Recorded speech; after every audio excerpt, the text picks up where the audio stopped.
Mes chers collègues, la séance est reprise. Voici le résultat du scrutin. Majorité requise pour l'adoption de la motion de censure sur la majorité absolue des membres composant l'Assemblée 289. Pour l'adoption, 75. La majorité requise n'étant pas atteinte, la motion de censure n'est pas adoptée.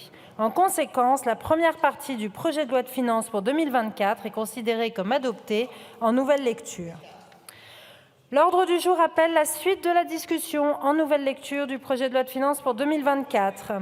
Nous en venons à la seconde partie et la parole est à Madame la Première ministre.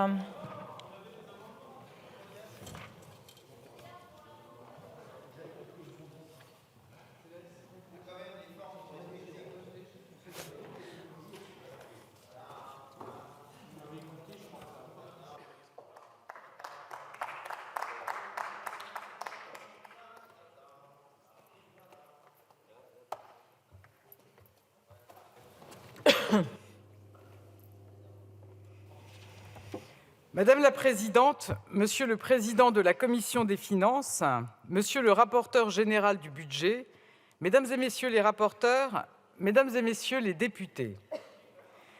Alors que vous venez à l'instant, pour la troisième fois sur ce projet de loi de finances, de rejeter une motion de censure, les délais constitutionnels se rappellent à nous. Et tandis qu'ils se rapprochent, une chose est claire, nous ne pouvons pas nous passer d'un budget. Nous ne pouvons pas nous passer d'un budget d'investissement qui renforce l'autorité de l'État et accorde des moyens sans précédent à notre justice, pour notre sécurité et pour nos armées.